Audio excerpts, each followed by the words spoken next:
अस्सलामुअलैकुम वरहमतुल्लाहि वबरकातुहू। कैसे हैं आप सब? Welcome to my YouTube channel learn with Rabbas. This is our day 6। तो चलिए शुरू करते हैं। अऊज़ु बिल्लाहि मिनश शैतानिर रजीम। बिस्मिल्लाहिर्रहमानिर रहीम। रब्बिश्रह ली सदरी वयस्सिर ली अमरी वहलुल उक़दतम मिन लिसानी यफ़क़हू क़ौली रब्बि ज़िदनी इल्मा अल्लाहुम्मा फ़क़िहना फ़िद्दीन आमीन या रब्बल आलमीन।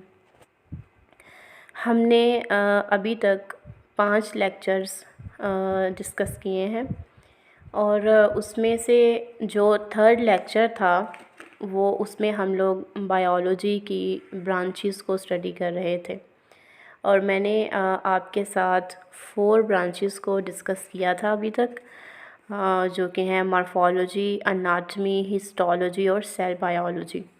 ये 4 ब्रांचेस मैंने थर्ड लेक्चर में स्टडी की थी, डिस्कस की थी।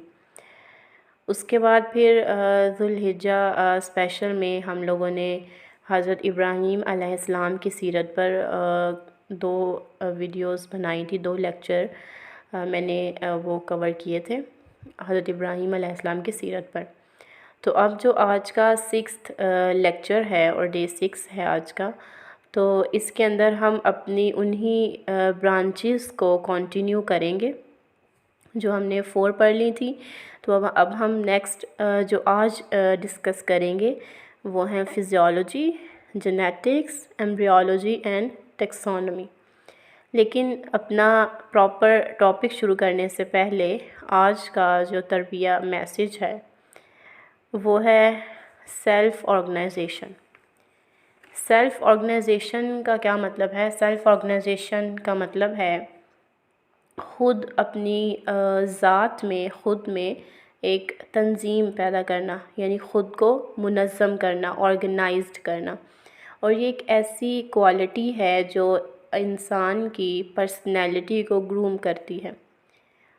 तो सेल्फ़ ऑर्गेनाइज़्ड पर्सन कौन होता है? एक सेल्फ़ ऑर्गेनाइज़्ड पर्सन वो होता है who is able to plan things carefully and keep things neat. यानी वो बहुत एहतियात से, बहुत ध्यान से अपनी चीज़ों को पहले से प्लान करता है और अपनी चीज़ों को बहुत साफ़ सुथरा सलीके से उनको सेट करता है, नीटली और सलीके से उनको वेल मेंटेन्ड रखता है। तो ये जो सेल्फ़ ऑर्गेनाइजेशन है ये एक बहुत अच्छी क्वालिटी है जो हर इंसान में होनी चाहिए और ये एक बेहतरीन इंसान बनने के सफ़र में आप कह लें ये एक पहली सीढ़ी है। तो फर्स्ट यानी स्टेप है ये एक अच्छा इंसान बनने के लिए। तो इस वजह से ये बहुत ज़रूरी है जो मैं आपके साथ डिस्कस करने वाली हूँ। तो इसका फ़र्स्ट पॉइंट देखते हैं कि सबसे पहले आप सेल्फ़ ऑर्गेनाइजेशन के लिए क्या कर सकते हैं। तो सबसे पहले फ़र्स्ट पॉइंट क्या है कि plan things beforehand that you want to do the next day. यानी जो भी चीज़ें आप अगले दिन करना चाहते हैं तो आपने रात को सोने से पहले उन तमाम चीज़ों की एक लिस्ट बना लेनी है और अपनी डायरी पर उनको मेंशन कर लेना है कि मैंने यानी अगले दिन के मेरे क्या क्या टास्क हैं कि मैंने कल सोने के बाद मैंने उठ के तो मैंने क्या क्या काम करने हैं। इससे क्या होगा कि आपने पहले से सब कुछ डिसाइड किया होगा। इवन आपने कौन सा खाना खाना है अगर तो आप के ऊपर ये ज़िम्मेदारी है कि आपने खाना बनाना है या घर का कोई और काम करना है तो फिर आप उसको भी पहले से डिसाइड करके रखें कि इस टाइम मैंने ये काम करना है, इस टाइम मैंने स्टडी करनी है, इस टाइम मैंने कोई फ़िज़िकल एक्टिविटी करनी है और फिर उसके अंदर अपना जो फ्री टाइम है वो भी रखें कि इस टाइम मैंने रिलैक्स करना है या इस टाइम मैंने मोबाइल या कोई और सोशल प्लेटफॉर्म जो है वो यूज़ करना है। इससे क्या होगा, एक तो आपका टाइम वेस्ट नहीं होगा, आप अपना टाइम मैनेज कर लेंगे और अपने उस स्पेसिफ़िक टाइम के अंदर आप बहुत सारा अपना काम ख़त्म कर लेंगे। यानी जो भी आपका काम है, आपके ज़िम्मे टास्क हैं, आप उनको कंप्लीट कर लेंगे। तो ये जो लिस्ट बनाने वाला काम है ये बहुत अहम स्टेप है और बहुत ही इफ़ेक्टिव है। तो सबसे पहले हम इसमें मैं आपको कुछ पॉइंट्स बताऊंगी कि आप कौन कौन से काम इसमें रखें। उसमें जो फ़र्स्ट चीज़ है वो आप जहन में रखें कि स्टार्ट फ्रॉम योर बेड, कि आपने जब लिस्ट बना ली उसके बाद आप जब सुबह यानी लिस्ट में आपने ये काम शामिल करने हैं कि आप जब सुबह उठें तो अपना बिस्तर ख़ुद तय करना सीखें। चाहे आप लड़का हैं या लड़की, आपके अंदर ये स्किल होनी चाहिए कि आपको पता हो कि मैंने ऑर्गेनाइज्ड होना है। अपनी चादर सीधी करें, अपना कंबल या चादर वगैरह जो है उसको तय करें नफ़ासत से।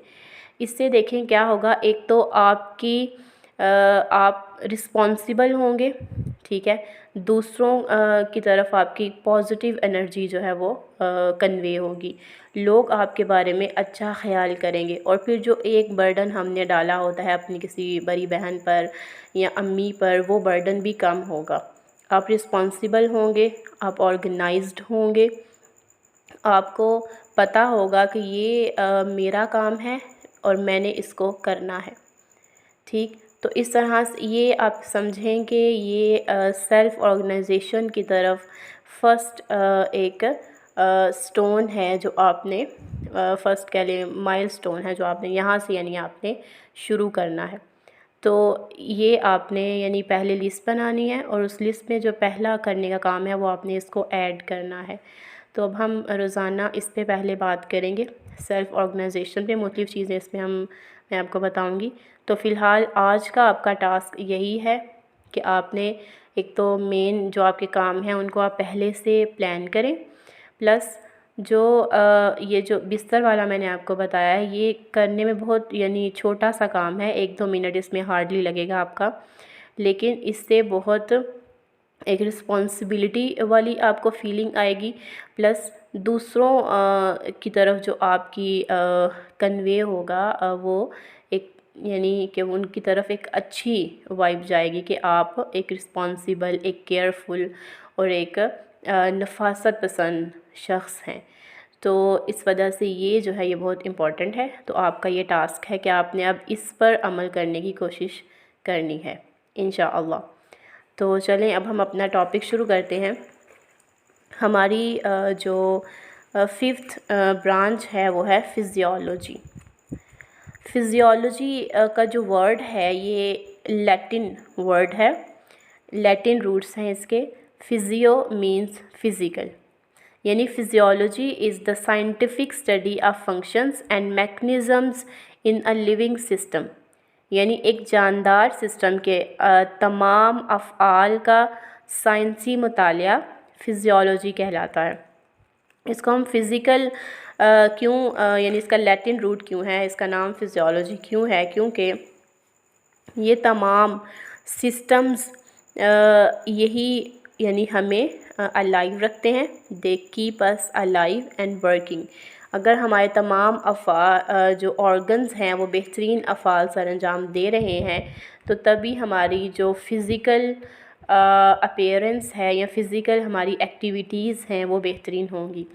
इस वजह से इसको फ़िज़ियोलॉजी, इस ब्रांच को फ़िज़ियोलॉजी कहा जाता है। अब ये जो फंक्शंस का मुतालिया है ये सिंपलेस्ट टू कॉम्प्लेक्स तक तमाम जो चीज़ें हैं उन सब का मुतालिया, उनके तमाम फंक्शंस का मुतालिया इसके अंदर किया जाता है, यानी सेल से लेकर इंडिविजुअल लेवल तक, ऑर्गेनिज़म लेवल तक आप कहें कि हर चीज़ का उसमें मुतालिया किया जाता है। सेल का क्या काम है, टिश्यू क्या काम कर रहा है, एक ऑर्गेनेली क्या काम करती है, एक ऑर्गन का क्या काम है, ऑर्गन सिस्टम किस तरह से काम करता है। तो यानी बायोलॉजिकल सेल लेवल से लेकर बायोलॉजिकल लेवल तक हम तमाम चीज़ों के फंक्शन इसके अंदर इस ब्रांच में स्टडी करते हैं। अब इसका फ़ायदा क्या है? फ़ायदा ये है कि ये इसलिए इम्पॉर्टेंट है कि इसकी मदद से स्पेशली हम बाकी ऑर्गेनिज़म्स का तो स्टडी करते हैं लेकिन हमारा मेन जो फोकस है उसमें हम ह्यूमन फ़िज़ियोलॉजी पे हम करते हैं कि ह्यूमन फ़िज़ियोलॉजी को जब हम पढ़ेंगे तो उससे क्या होगा कि हमारा जो गोल है ऑफ़ अटेनिंग होम्योस्टेसिस, तो उस गोल को हम अच्छे तरीके से अचीव कर लेंगे। कि बाहर हमारा जो माहौल है, बैरूनी माहौल के अंदर, एक्सटर्नल इन्वायरमेंट के अंदर जो भी चेंजेस आ रही हैं, उन चेंजेस के बावजूद इंटरनल कंडीशंस को मेंटेन किया जा सके। तो ये इसका सबसे बड़ा कह लें गोल है, इसका सबसे बड़ा मकसद है। तो अब हम अपनी सेकंड ब्रांच शुरू करते हैं, which is genetics. So genetics is a branch of biology concerned with genes, genetic variation and heredity in organisms। यानी जो जेनेटिक्स है इसको आप जीन्स से याद रखें कि इसके अंदर हमने जीन्स का मुताला करना है, जेनेटिक वेरिएशंस को भी स्टडी करना है कि कहाँ कहाँ पे जीन्स में वैरायटी है, और हेरिडिटी को कि यानी इनहेरिटेंस पैटर्न्स को, कि वरासत को हमने स्टडी करना है कि किस तरह से एक जनरेशन से नेक्स्ट जनरेशन में करैक्टर्स ट्रांसफ़र होते हैं, ट्रांसमिट होते हैं। तो इन सब का मुताला हम जेनेटिक्स के अंदर करते हैं। अब जो जेनेटिक्स का जब भी आप बात करें जेनेटिक्स के बारे में, तो आपको जिन टर्म्स का पता होना चाहिए वो हैं जीन, डीएनए और क्रोमोसोम्स। तो डीएनए क्या है? डीएनए एक जेनेटिक मटेरियल है, यानी एक ऐसा मटेरियल जिसके अंदर तमाम इंस्ट्रक्शंस मौजूद होती हैं। किस हवाले से? इस हवाले से कि एक सेल किस तरह से ऑपरेट करेगा, एक सेल क्या क्या चीज़ें बनाएगा, और एक सेल किस तरह से दूसरे सेल्स के साथ इंटरेक्ट करेगा और इंटरेक्ट करके अपना फंक्शन परफॉर्म करेगा। तो ये जो तमाम हदायत मौजूद होती हैं जिस मटेरियल में, उसको हम कहते हैं डीएनए।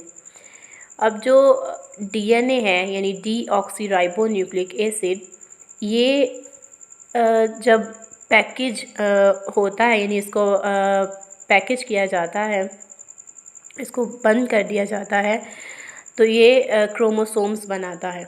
यानी chromosomes are composed of DNA and proteins.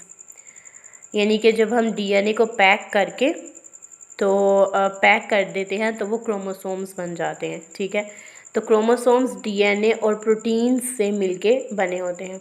They are basically thread like structures which reside in the nucleus of a cell. तो जो क्रोमोसोम्स हैं ये डीएनए से बने हैं, ठीक है, डीएनए प्लस प्रोटीन से, और न्यूक्लियस के अंदर ये मौजूद होते हैं। उसके बाद जो थर्ड मैंने टर्म बोली वो है जीन। तो जीन क्या होती है? Genes are the sections of DNA और सेगमेंट्स ऑफ डीएनए। यानी डीएनए के हिस्सों को, डीएनए के सेगमेंट्स को जीन कहा जाता है। तो जो जीन्स हैं ये प्रोटीन्स बनाने की ज़िम्मेदार होती हैं। अब देखें, इसको दोबारा से एक दफ़ा रिवाइज करते हैं कि सेल होता है, ठीक है, आप डायग्राम में देख सकते हैं सेल है, सेल के अंदर मौजूद है न्यूक्लियस, और न्यूक्लियस के अंदर हैं क्रोमोसोम्स। ठीक है, क्रोमोसोम्स जो हैं इनके ये किससे बने हुए हैं? डीएनए प्लस प्रोटीन से। तो आगे आपको नज़र आ रहा है डायग्राम में डीएनए। डीएनए के अंदर जो ऑरेंज में जो कलर जो ऑरेंज में हाईलाइट किया गया है वो है जीन।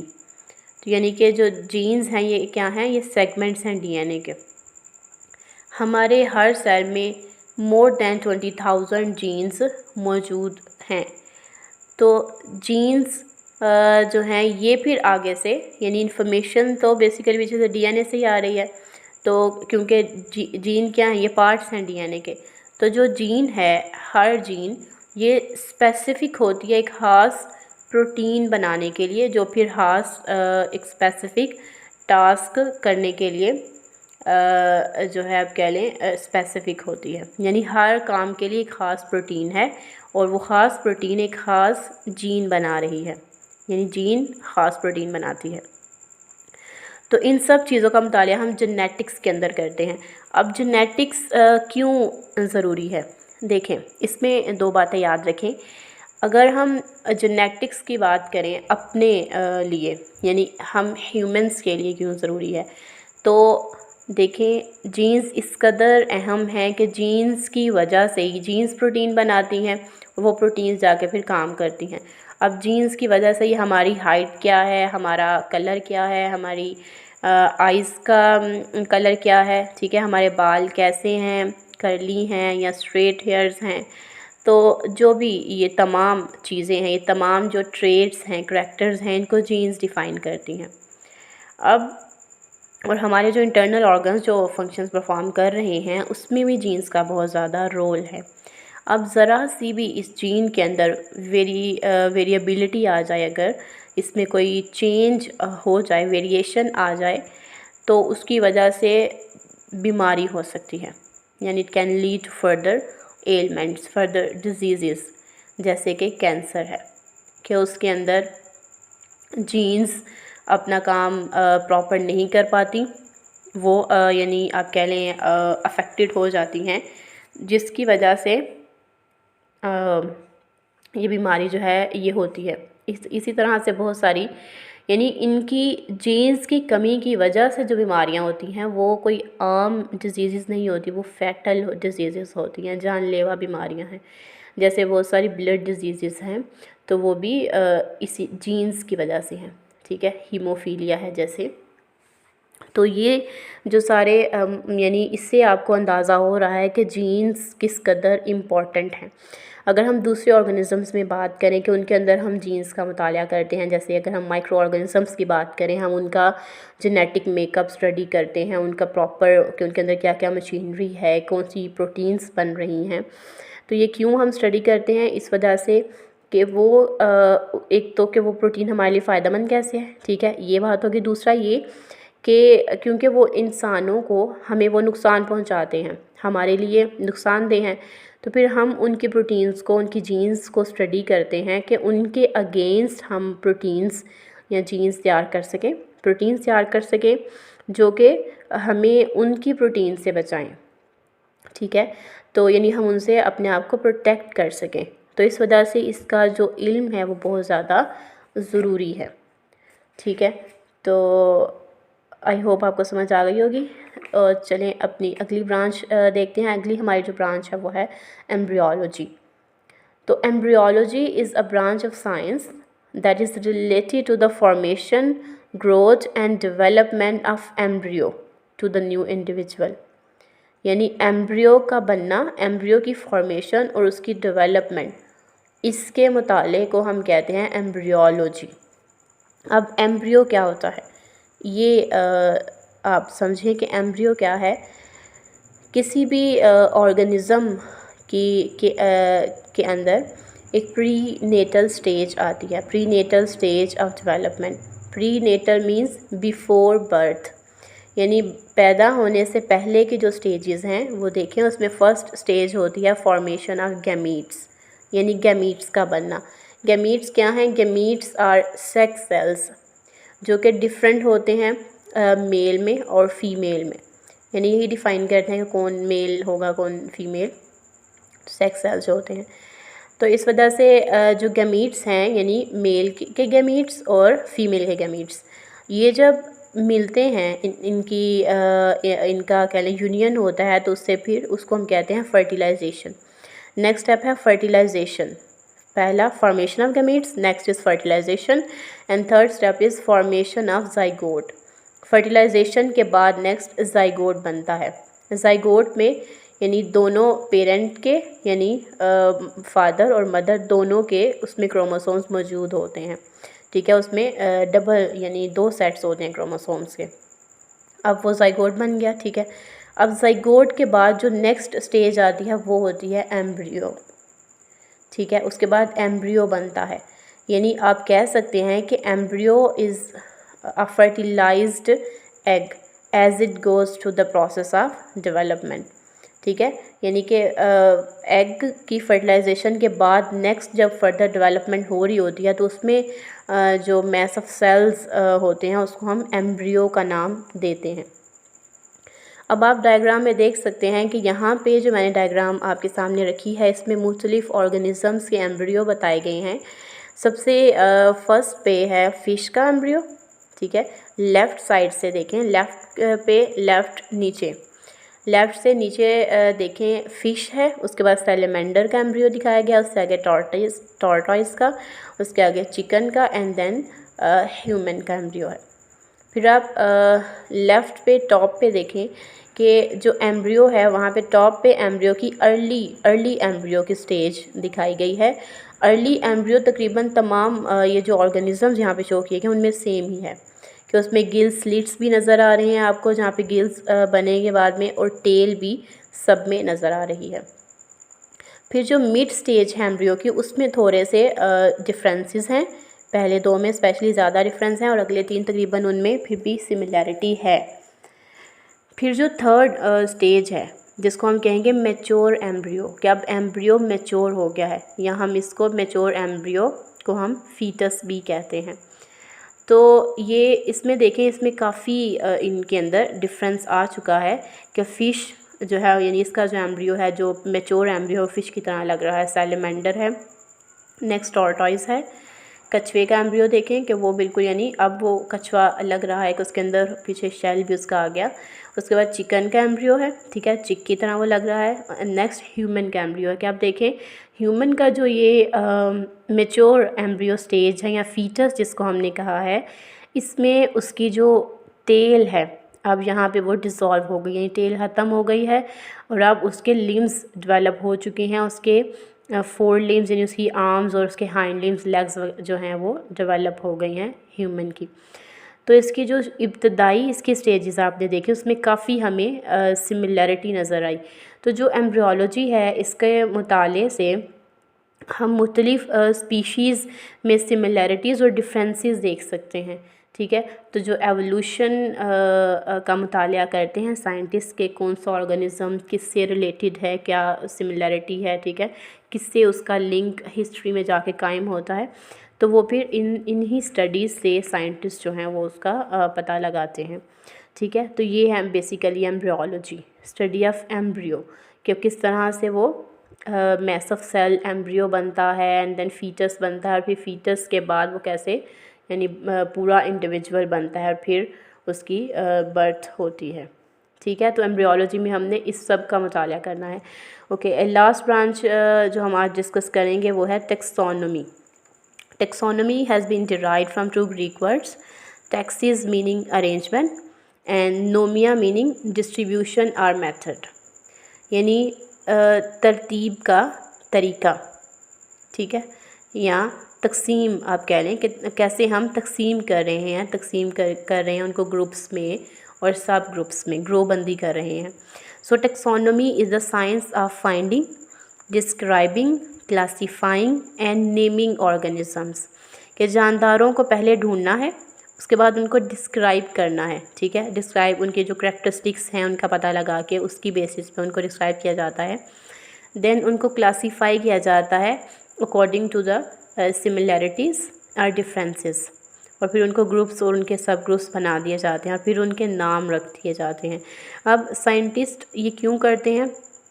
आसानी के लिए, ताकि उनका इजीली आसानी से उनको स्टडी किया जा सके, ठीक है। अब जो 5 ग्रुप्स हैं कॉमन ऑर्गेनिजम्स के, वो हैं यानी एनिमल्स के जो कॉमन ग्रुप्स हैं वो मैं आपको बता रही हूँ कि उसमें ये जो मैं आपको बताने लगी हूँ ये लोएस्ट से कॉम्प्लेक्स की तरफ हम जा रहे हैं, यानी सिंपलेस्ट से कॉम्प्लेक्स की तरफ, ठीक है, लोएस्ट से हायर लेवल की तरफ हम जा रहे हैं। कि सबसे जो लोअर इसमें क्लासिफिकेशन इस ग्रुप में आएगा वो है फिशेस, ठीक है, फिशेस जो सबसे कह रहे सिंपल ऑर्गेनिज्म है कंसीडर किया जाता है। फिशेस के बाद जो नेक्स्ट हैं वो हैं एम्फीबियंस, ठीक है, जिसमें फ्रॉग वगैरह आते हैं। नेक्स्ट हैं फिर रिप्टाइल्स, जिसके अंदर लिजर्ड, स्नेक वगैरह आते हैं। रिप्टाइल्स के बाद अगला जो ग्रुप है, यानी ये मैं आपको नीचे से ऊपर लेके जा रही हूँ, ठीक है, सिंपल से हाई लेवल की तरफ, लोअर से हाई की तरफ, सिंपल से कॉम्प्लेक्स की तरफ, ठीक है। तो जो 4th ग्रुप है वो हैं बर्ड्स यानी परिंदे, और उससे जो सबसे ज़्यादा हायर लेवल है, सबसे ज़्यादा कॉम्प्लेक्स, वो है मैमल्स, जिसमें हम इंसान भी आते हैं, ठीक है।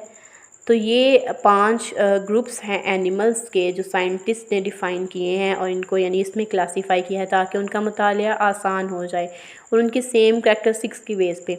अब फ़िशेस आपको पता है फ़िशेस कौन है, वो सारी जो पानी में रहती हैं, ठीक है। पानी के बगैर उनकी कोई लाइफ़ नहीं है, वो मर जाएंगी पानी के बगैर।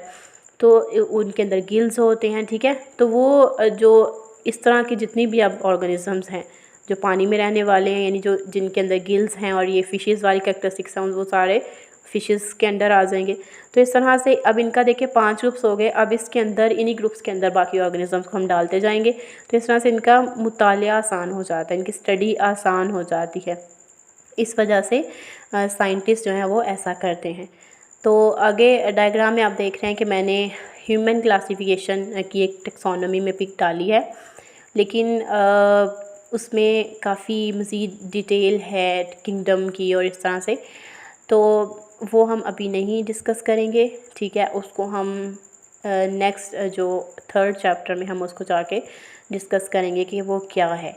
वो भी बेसिकली यही है कि साइंटिस्ट ने ऑर्गेनिज़म्स को ईज़िली स्टडी करने के लिए उनको यानी किंगडम्स में डिवाइड कर दिया है। किंगडम सबसे हायर लेवल है क्लासिफिकेशन का, जनरल लेवल है, ठीक है।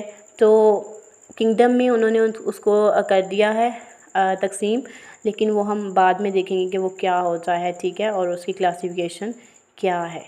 तो क्लासिफिकेशन से किसी भी ऑर्गेनिज्म को पहचानना आसान हो जाता है, ठीक है। उसको हम ईज़िली पहचान भी सकते हैं और स्टडी भी कर सकते हैं। इस वजह से हम टेक्सोनोमी जो है वो पढ़ते हैं और साइंटिस्ट इस पे काम करते हैं, ठीक है। तो आज हम ये 4 ब्रांचेस ही स्टडी करेंगे। आपको कोई भी कन्फ्यूजन हो तो आप उसको कमेंट्स में ज़रूर पूछें। जज़ाकुमुल्लाह खैरन व अहसनल्लाह फ़िद दुनिया वल आखिरह। अस्सलामु अलैकुम व रहमतुल्लाह।